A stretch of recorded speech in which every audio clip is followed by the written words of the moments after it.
I am so glad to have you, and I'm glad you're here with me on this episode. Today, we're going to be with Pastor Corey Phillips from the Straightway Truth Ministries. The title of today's episode is going to be Out of Darkness.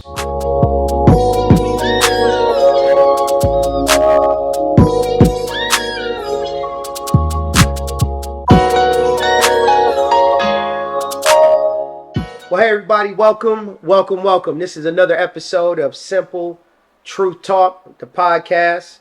And I am so pleased and honored to have none other than Pastor Corey from the Straightway Truth Ministries. Hey, Pastor Corey, welcome. Welcome. Bless you. Man, this is definitely going to be, you hear us say this in ministry many times. We won't be before you long, but I promise you, we won't be before you long. But what I wanted to come in, this is going to be another episode here on Simple Truth Talk. And because I had the opportunity to be here at the leadership conference at an undisclosed location, I had the opportunity to not only get my pastor, my shepherd, my brother, and my friend to come on just for a few moments and bless those that are out there for my listening audience. Pastor Corey, welcome. Glad to have you. This is the first time you're doing anything that has to do with the simple truth, but it's good to have you. I'm so pleased and honored to be back doing this after such a long time. But for the listening audience out there that don't know Pastor Corey Phillips, just give us a little insight of Pastor Corey Phillips, where you came from, who you are, and how you found Straightway, and then we'll go from there. Absolutely. Well, first, Brother Jermaine, it's a pleasure to be on Simple Truth. I have watched Simple Truth from the beginning. Yes, sir. That was a part of my inception of all the components that went with the original being on Straightway land to all those who were supporting the ministry. Yes, sir. But anyway, I'm from St. Louis, Missouri. I grew up there all my life. Then I moved to Kansas City after I finished playing college football at the University of Central Missouri. And the journey to finding the truth simply was behind, I would call it the single standout event, which was we were going to a church which was a part of my rerouting. Okay. Meaning that when I left St. Louis, I didn't touch church no more. I tried to, go and hold on to just the tradition of going to church. Yes, sir. To hold on to what mom, grandma would love to see me do. All right. But, I the real lust of the flesh kicked in. Okay. And I did me. You know what I mean?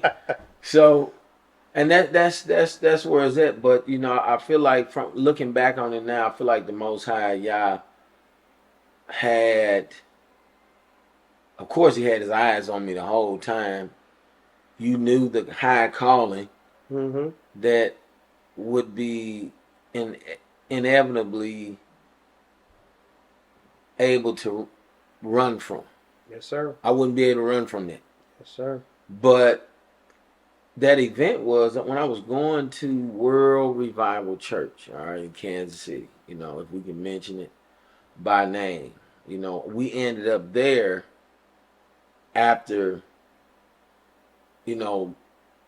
me going to and I don't know if you would call it a Baptist church, but it's one of those systematic black churches where you got your hour and a half message, the choir, and it's a lot of faulty stuff going on in there with the money, with the choir directors and the women. It's is that true? It sounds like everything I've known from church. So what happened, a lot of questions start being asked, because my thing was, if I'm gonna get on this quote unquote church thing, then I need a lot of these questions answered. Okay. And there wasn't no questions getting answered there. Of course not. So what happened? I ended up going to an all white church, which was Word Revival. Okay. That was out of my league because I had to be so out of my element. I had to be out of what I thought church was and experience something new. Now we had some experiences. We saw healing Mm-hmm. at that church. You know, a lot of different things that was in the efforts of people who was attempting to do the Bible at a high level. They were doing things that were in the Bible. Mm-hmm. But the event was one of the pastors there. That was when I was getting ready to first break out and open up finally, and start up a business in the fitness, health, and wellness industry. Hey, Trilogy Fitness. If those don't know, give a plug, Pastor. Go ahead. Oh yeah, I mean it is right there. It is what it is. Yes, This is on purpose and on time yes, sir. within the progress of what we're doing. So definitely Hallelujah. There you go. www.trilogyexplosion.com. Check us out. Come get your meal plans. Come get your health needs met and all the fixings and the toppings that go along with living a lifelong life of health and wellness. There you go. Yes, All sir. right. So, but back to the issue at hand is that I challenged the church on this pastor, so-called preaching in the church. You was supposed to be helping me out, but really you was trying to use me because I know where I'm going, what I'm trying to do. But then I'm thinking, okay, you already are established. You have a gym. We could just do something great. But that showed me the other side of the church. The final piece, because I've seen all the black church versions that you can see. Mm-hmm. Mm-hmm. It's a lot of. Uh-huh. But then being there just showed me, and then I'm not a person that goes to churches and church organizations to see what I can find. Because we talking about the wicked nature of men. The Most High said that men's hearts are going to be only evil continually, always. All right. So that I know that. Mm-hmm. Just about where do you fall on the spectrum, and so meeting this guy and going into business and losing, some pretty good, substantial financial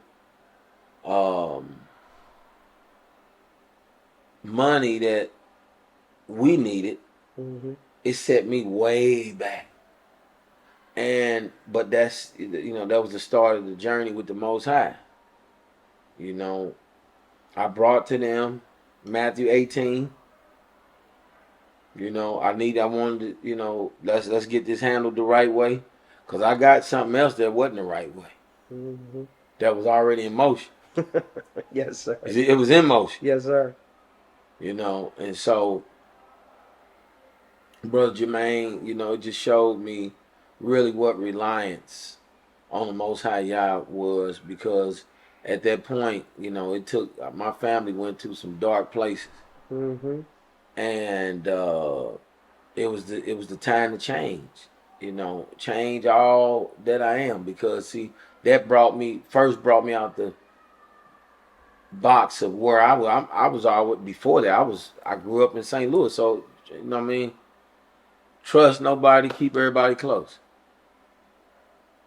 Mm-hmm. You got what I'm saying? Oh, I'm with you. Yes, sir. So then it just started the journey to really search in that season, who is Jesus Christ? Come on. Because okay, I got a situation. I paid the stupid tax and got duped in this, because not because I'm ignorant, but I caught myself trying to open up, and I was opening up to religion and religious people. Yep. That's not to say you can't get burned in the Hebrew Israelite, Oh, come on now. because that's not it. That's not what it is. Right. But I found the truth. See that and it's only a remnant that's gonna find truth and do truth. Yes, sir. 2008, that's what we was praying for. Mm-hmm. 2010, we was coming into that, and around 2009, beginning 2010, the Most High just kept having me to look over Genesis 10 about Shem, Ham, and Yafet. Mm-hmm. Okay. Okay. And I didn't, so I didn't know where all that was going. You know what I mean? I got on and got off. Like, what do I need? What is this? Because I was with everything else. The back of the book, the last 1/32 of information Yes, sir. in the back of the book. That little small part. That little small part. Okay. And, but we found straightway out of that. That's what I was looking for. Mm-hmm. And so, and I knew when I was coming to straightway I was coming to straightway with being a broken man. I was coming to straightway with not having a father. And for us, man, it's been hard, bro. Mm-hmm. Because everything that I had to do, brother Jermaine, always. See, one thing people don't know this about me is behind the scenes, I worked so dang hard because I always had to catch up and then get on level and then work to excel. Meaning, like I give you an example, when I went to college, bro, because of where we grew up and just how we was growing, man, well, I'm gonna focus on school, bro. Mm-hmm. This ain't we career choice. Mm-hmm. That my childhood I'm still being delivered from childhood. Can I ask you something? Yeah. Right in there? I just want to interject something when we've had conversation and discussion, Mm-hmm. and you were talking about share with the audience that I don't want you to finish. I don't want you to stop continuing where you Mm-hmm. are. But when you right there when you was talking about when you told us, you said you understand what it is about being in the darkness Mm-hmm. and then being brought into His marvelous light. Mm-hmm. This would be a perfect time. In other words, by what your background and your upbringing, for lack of better terms, and what you had to go through, how that what that really meant to you and what it means to you today. Well, you as a young man, you're gonna come to the realization because I'm watching it in my son, and you're looking towards me, but you got me to bounce off of, but you don't have no experiences that almost took your life. Mm-hmm. You don't have no experiences where provision was low. Mm. You don't have any experiences where you behind everybody else, and people don't understand you how and why you behind. So in school, you know in the black community, you're gonna get made fun of. It don't matter what your situation is. You gotta have on. They come, they get you. Yeah. See what I mean? Yes, sir. And so I did a lot of fighting because all I wanted to do was progress. My mind, I always had a sharp mind, Mm-hmm. always. But I just not having the opportunities and the advantages, and it ain't about making excuses because I made it through college because when I first went to college, brother Jermaine, and I'm gonna hit the darkness. Yeah. Okay. I made it through college because I went my first year in college. My first paper I wrote, a professor said, "Wait a minute, how are you in college?" Yeah. I'm here. I play football. She was like, And she took me over to this office. It Mm-hmm. was kind of like this remedial center. So she said, "Do you really want to be in college?" I said, "I don't have no choice. If I leave, I'm going back to debt. Cause on that summer on the way there, I mean, it, that was like it was so many people around me dying. There was so much stuff happening to me, Mm-hmm. and so I was glad to make it out of St. Louis. Why? Because I go back to my childhood with no father around. Man, you end up in some dark places, man. People offering you drugs. You know what I mean? Older women. Man, that's in the neighborhood. They see you, they take advantage that you're young. Matter of fact, I was 12 years old, man. I had a woman that was probably 28. She just said to me, I'm out in the front of the house. She said, "Boy, if you was a little older, I would F out of you." Now, this 12 years old. I'm 12. Mm-hmm. What do you do with that? Yeah. See, you unprotected. Right. See what I mean? No cover. And now you standing there with your pants unzipped. You staring at me. I don't know. I'm trying to figure out what is this buzzing inside me. Mm-hmm. Fear, cause I'm like I know I ain't. This is a grown. I know I ain't supposed to. This ain't supposed to be happening. Right. Right. See what I'm saying? Yes, sir. Yes, sir. But you out there, you open. Yeah. Man, you get people off you, cut you a line, bro. Yeah. They chop up a piece of deal. Here go yours. Here go mine. Man. You see what I mean? Yes, sir. I ain't do it, but it's just like Darkness. darkness. Yeah. Okay. And it's like I've always wondered, like, why is all of this stuff following me? It's like something been trying to destroy me when I was young, before I got started. Mm-hmm. Man, because I can go into some dark, dark places like it's always, and it's just like it's always been like this. It's always been like fighting out of a hole, bro. Mm-hmm. And all I wanted was, I just wanted people to see me for who I am, and know that I give you the shirt off my back. I give you everything I got. And if you for me, then show me you with me, and be about your word.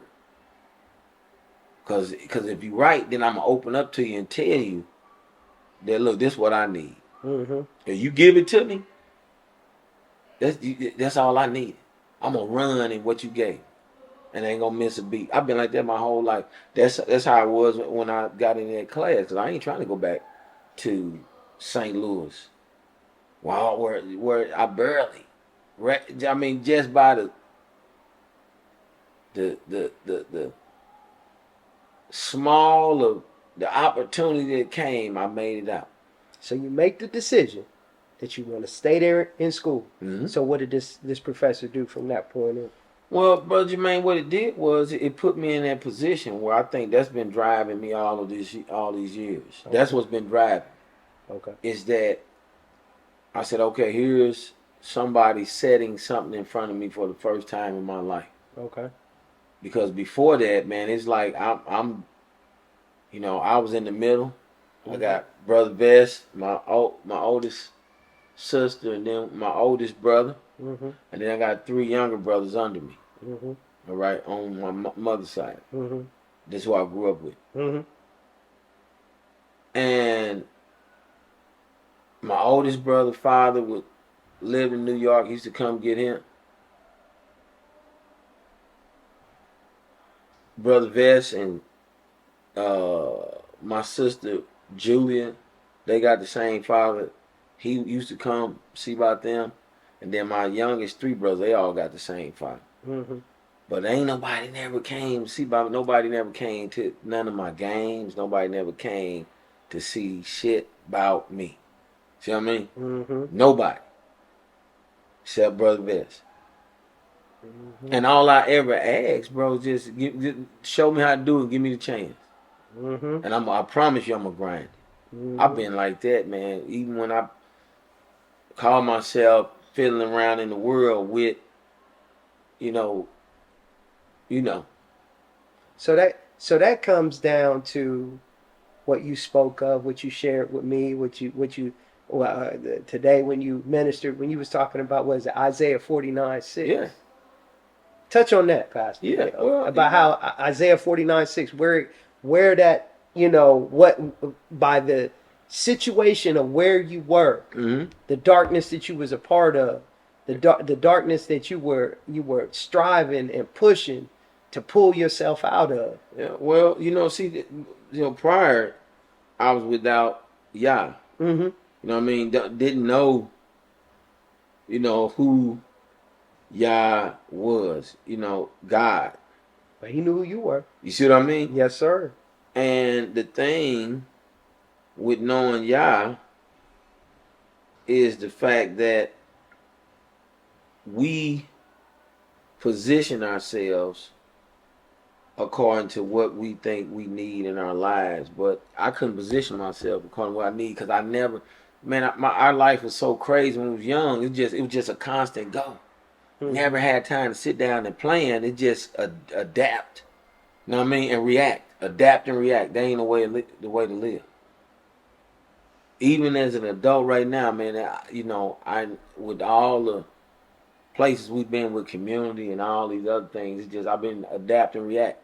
So I'm bringing it to Isaiah by saying this. The thing with the teacher was she gave me an opportunity to. She said if you would, so you're gonna need to sit down with college algebra. You're gonna need to get your reading level up. You're gonna need to get your writing level up. And when you do that, then we're gonna put you in your courses you need to be in your requirement that will be a part of your course of study. Okay. Okay. But you're still gonna have to do this along with taking your first year of standard university courses. Mm-hmm. So Jermaine, I stayed over there all day Mm-hmm. till it closed. Mm-hmm. Every day. Mm-hmm. I can relate to that See what I mean? because of the fact that my first year at Howard University, Mm-hmm. the class that was it was my Achilles heel. All, from beginning of high school all the way through was English. Mm-hmm. I could do everything. And I left, you really don't start, it don't really start to form for what you're trying to do to graduate Mm-hmm. until you get about around 11th grade, 12th grade. Right. And I was able to I would say I was a good student, but that one class Mm-hmm. was the thing that got me. And long story short story long, did every bit of extra credit I could do to keep the GP up, the PA up to where I wanted it to be to get out. But my first year, 1988, Howard University, I go into a regular English class, freshman English, and I turned my first paper in, kind of like, very similar to you. They sent me over to this old, dilapidated building in the basement. Boy. In the basement, you could hear the pipes leaking. Mm. And I met this professor that taught English, and it was like you're saying. It just the way she said, you ain't gonna get no credit for this class, but I got every bit of learning and understanding. So I know where you're coming from. So fast forward back to what Isaiah 49:6 is that coming forward, my deep question coming out of darkness is why did I have to grow up like I did? What did it serve? I mean, because it always. I remember being in first grade. Everybody's parents is there for all the little school activities. Bring a parent and all this other stuff. Never happened. Mm-hmm. So I always wondered, like, what in the hell? Why did I have to go through all of this? I'm a little boy, dude. Is it Right. you just automatically? That's what you get? Yeah. You know what I mean? Yeah. Is this it? You see what I'm saying? Yes, sir. So seeing that and realizing I had made it to a point where at one point in my life, man, where I started just doing, I'm gonna do, if nothing is in this world that's for me, I'm gonna make what I want, how I want to be for me, and that took me down a lot of different places. Mm-hmm. From women to you name it. Mm-hmm. It took me down some places. Right. because what it was shelling over my heart, really the brokenness from just childhood. Mm-hmm. And so what really picked me up out of everything, especially y'all opening my eyes to we were the people. Like really finding that out. Now, and I didn't find it out by reading it. I didn't find it out through Pastor Dow. We came to that conclusion just because of what we were searching for. I remember I told you we were searching for Christ. And my story was when, it happened when I had 3 consecutive Sabbaths. Didn't know it was Sabbaths, where this was after my bank account got emptied out, my card broke down, you cutting off all the utilities in the house, my phone cut off. We had absolutely nothing, could do nothing. He's saying we, you and your wife, Me Sister and my Gabby. Isha, yeah. Sister Gabby. Yeah. Okay. I'm praying. The first weekend, food got brought. How y'all know to bring food? Second weekend, I'm praying. I'm trying to say, okay, is this work? Is this gonna work? Cause this the time. If it's gonna work, this the time for it to work. Yep. Okay, I'm finna turn to this. Okay. If this is what it is in this book, because if it ain't, then I got options. Them ain't the best options, and how long am I gonna live? Right. But this ain't it right here. Now I'm stuck and I can't move. I've been to college. I'm trying to do this right. I'm trying to do this right on my own. Ain't nobody poured this into. I'm trying to figure this out. Mm-hmm. So if this is the answer, why am I in this situation? Mm-hmm. You say poor decisions. Yeah, I made a lot of poor decisions. But why did it start off like that in the beginning? Mm-hmm. I'm just a young boy. Why? If that was a poor decision? Being a young boy, no. You know what I mean? No. So that's you see what I mean? So Mm-hmm. the generational curse.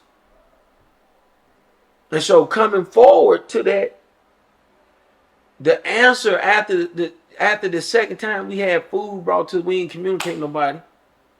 And I prayed. The answer that came was when I said, if I'm doing something wrong, if it's something I don't know, but whatever it is, if you show it to me, if that's gonna be the answer, I will do it. 2008, I already prayed for help us find somebody that is doing survival, that is really serving the Most High Yah, that is able to lead me. Mm-hmm. Because this will be the first time I can latch on to a trustworthy man. All the other niggas have been in my life, you ain't been trustworthy. Friends, cousins, brothers. I had my oldest brother. We got into it. I rode to the south side of St. Louis to get ready to cut you off, bro, over money. So all the other men been shitty. Mm-hmm. Okay, so I'm looking for somebody. That's why I've been spending a lifelong search. Cause when I finally met my dad, bro, that was a short stint. Then he died. No. I met you when I was at 19. I left, went to college. I saw you a little bit that summer. I saw you a little bit my freshman year, maybe twice my sophomore year. You died. That was it. You know what I mean? Oh yes, sir. So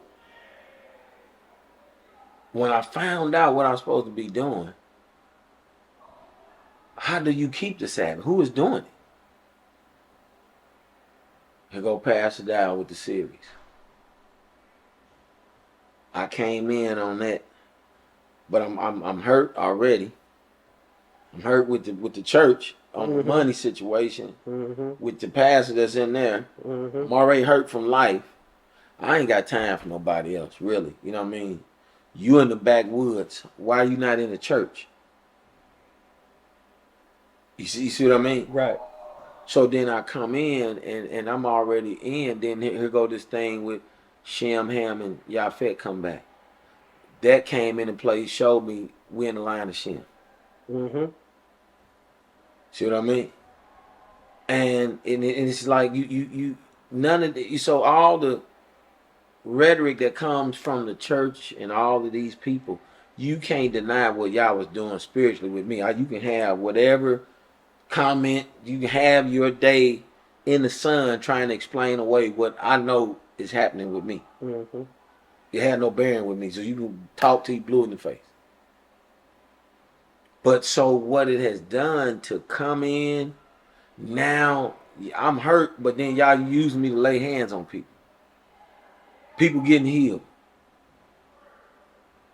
I don't want. That ain't what I want to do. I want to be healed. I want what I'm. Is this my? When is my time to rise up?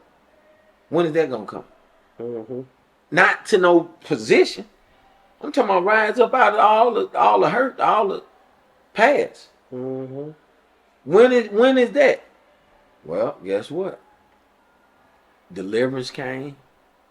Man, I ain't never felt so light and free of places I've been, things I've done in life, guilt, shame, condemnation, all things I had from life. I never felt so free. So I knew I was in the right place. You offered me what I needed. See what I mean? Yes, sir. But that don't mean, but the struggle still, that the struggles didn't stop just because I got here. That's been a work in progress. Yes, sir. See what I mean? Yes, sir. But Isaiah 49:6 come in, and I'm gonna just read it to you Yes, sir. because, and I hope I'm answering your question. Oh, I hope you, I'm yo, bringing it up. you in the vein. Shut. Go ahead. Go ahead. So and I'm just being candid That's what I want. about everything. Simple, truth talk. That's it. That's it. And so Isaiah 49:6, and it said, and he said, "Is it a light thing that thou shouldest be my servant to raise up the tribes of Jacob, to restore the preserved of Israel?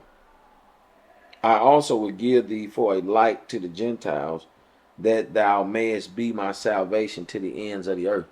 And so right there, that speaks a raising up and cleansing and washing off. It speaks that I'm the only one that could have lifted you up out of all the darkness that you was hurt behind. Son, you don't have to be hurt no more. But this and behind me removing your hurt, this is what I want you to do. So before you even knew me, I started putting in you to know that I'm going to use you as a light, as a source to represent my name. Yes, sir. So that, along with a lot of other different spiritual occurrences that just sealed it for me, that actually it just absolutely blew my mind that there is a real live spiritual realm. Mm-hmm. And that I found that source, but those things led me to find the source. And I can only imagine when somebody don't have no type of contact with y'all. You have no type of spiritual experience. You don't have anything to come and see about you. It don't make me no more special than you, but how did you get here? I'm telling y'all right now how I got here. Mm-hmm. And how detrimental it was. Mm-hmm. Because the truth of all is, man, I was losing hope, bro. Life wasn't worth being in. You understand what I'm saying? Yes, sir. Because now I'm in situations, bro. I got this wife, I got a son on the way, man. My life is backwards. How's all this gonna work out? Right. And I don't have a father, so guess who? I used to talk to my mother before she died. I used to talk to my sister. Just because that what I was getting ready to go through with Sister Gabby, and okay, I'm getting ready to get married. I'm going to just do this way. Y'all been through y'all troubles. No man stayed in y'all lives. You know what I mean? And been there the right way. At least my mother, but my sister's been married to the husband that she married when she got married. But that's y'all in the church and you've been unfaithful in a lot of different things. Mm-hmm. Okay. But this for me, I just wanted to make sure I was clear about this the way I'm getting ready to go. knowing y'all know what the struggles were. Y'all my family. I knew what the struggles were. Well, I'm going to another level, and prayerfully and hopefully, the seeds I had don't have to go through these type of struggles. You know that we've been through, and so y'all bringing it forward. Y'all bringing me to where He has brought me. I full on understand where I am, who I am, and what I must continue doing in the earth. And that's what Isaiah 49 speaks, because without understanding the prophets in times past, this is what discipleship was supposed to be. Just in general, but it never made sense, because you got all of these folks that are broken being disciples. You got all these folks in the churches, your marriage is crumbling, but you leading Bible study. Yeah. You see what I mean? Yes, sir. See, none of that makes sense. But then out of all of this, you show me the truth, that it is in fact the truth. This is one of the matters that is being put to an end in the earth, that He's going, you are determined, Yah, to put your people back as the head. You are determined to add to that people, even a people that wasn't a people, because they're going to accept me more than my people whom I had my hand out to all day long. That would not receive me, reject me, but they're going to receive me more than you would. See what I mean? Yes, sir. And so then I know that is a purpose in the earth. That it ain't nothing too much outside of that. When you find out that you are not only just an Israelite, but if you are one ordained to preach to the nations, you are one to preach the gospel to the end of the earth, meaning sound the alarm, sounding your voice off. This is what's going on. This is what we doing in this ministry. Oh yeah. We sounding that off. And so Isaiah 49 that just resonates. When we look at this and we see that this is in fact, Brother Jermaine, like this is what's happening. He said, is it a light thing that you should be my servant? Well, I had to first decide, is it a light thing? No, it ain't a light, because guess what? Yeah, you the only one showed up. You showed up through Pastor Dow. You showed up through a ministry like this. Before this, is no other time in my life where I had solidarity. Oh, say that. You see what I mean? Oh yeah. Yeah. See, I a lot of stuff I did on my own, but it was all masked. It was masked with persona. Yeah. But the hurt's still there. Does that make sense? Oh, it makes perfect sense. So it ain't a light thing for me to be a servant, and then to see, but this gets cut off for a lot of people because you don't understand the will of Yah. You really don't you are here as an Israelite, but you don't truly understand what Yah is working in the earth. When you understand this, then guess what? You get that, like, this is the perfect will of Yah. He's doing it. He's standing on His promise. He's standing on His word, and you was chose to be a part of such a mission that's gonna prove that Yah's word doesn't fail. That's why it's so important. See, and that, to me, that right there is like, if, quote unquote, in the earth, if Jay-Z came and said, I want you to be my right hand man. If Joe Biden, for some people, say, I want you to be my right hand man. See, people want that esteem and that prestige, and they will hold that as a higher order of being recognized, and a duty of eliteness, or being select. Do you know what I mean? Oh, I know. I got you. Yes, sir, Chef. But I hold what Yah say right here as being select, as being the few, the remnant that truly get it, that is going to be able to stand on this, rain or shine. See, and I think without a lot of people not having to to journey to get to Yah, you make it light. Oh yeah. See what I mean? Oh yeah. You know what I mean when Yes, I say sir. that? Yes, you don't have to sir. journey to Oh get. yeah. Oh yeah. You're not working toward it. You're not. It's Well, not an effort being. you ain't put. been nowhere. You ain't. Yeah. You haven't done anything. See what I mean? You ain't been nowhere. You ain't been in no fires, No. no tornadoes, no storms. No. None. So therefore, there's no reference point. Right. So I took a long way, Yes, sir. but I hope that I arrived to. Oh, you got there. Okay. You got there. I mean, and it just comes down to the final word I want to have is that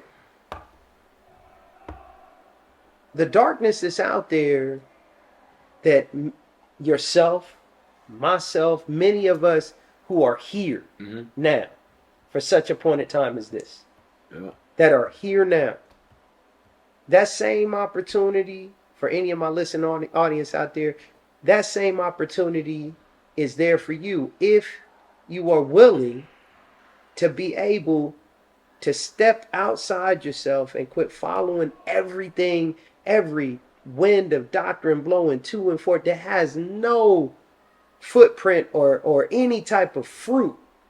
And you know it doesn't have any fruit. You can just see the manifestation of where Pastor Corey has come from.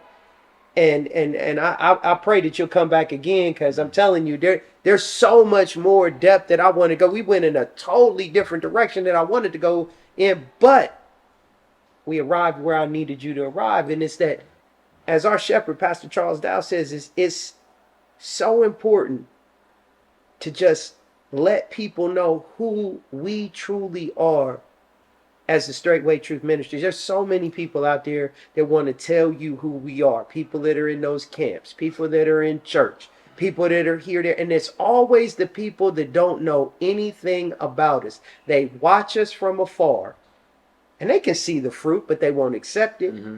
But they want to tell a people that don't know any better, a naive people, a people that are itching ears that just want to hear controversy. They'll let you tell them we're a cult, we're oppressing people. No, it's the beautiness of holiness and of righteousness. That's it. And because it's the beauty of holiness and righteousness, you have to know, if you know anything about this word, see, the devil don't attack anything that he already got on lock. So he's not attacking these well-known pastors out there who have big, huge notoriety, because he already got them. But he will attack that man of Yah that lives by a creek, out in the middle of nowhere. They'll call you being a separatist. Well, Jesus was a separatist. He would preach in the cities, and then he would leave. He would leave. You know, the word says that he has come for the bruised and the brokenhearted. You hear me? Yes, sir. For to the lowly, to them that mourn in Zion. See what I'm saying? No. And so that's what people, out of all, I look at how much people miss that. See, we think we know what that is, but that place of brokenness is that this is his servants, because of the punishment of disobedience, the chastisement. This is what it has left in Israel, have left such a pillage. That man, the children that's growing up that are of Israel, his true firstborn. Do you know what I mean? Whom he said, you have I only known. There is such a brokenness that these children are experiencing in these four corners, man. You just don't know. But Yah is the only one that can pick them up, and that's why he is strengthening men and he's strengthening sisters to be there for one another in these four corners, man. And we are being gathered, whether people know it or not. And it's whether or not you can sit and truly dive in to see, Did Yah come in and rescue? Is this a Yah situation that got talked about on this episode? And whether you said it or not, I'm telling you, indeed, it's a Yah situation. It's like you said, it's so much we can talk about. But I've been watching it. Like I always tell the saints that are more readily around me on a continued day to day basis, is that I'm watching it. I'm watching my own life in Yah like a movie. Because I'm watching you increase anointing. I'm watching you just increase my way. You have not left me. You have been building me up.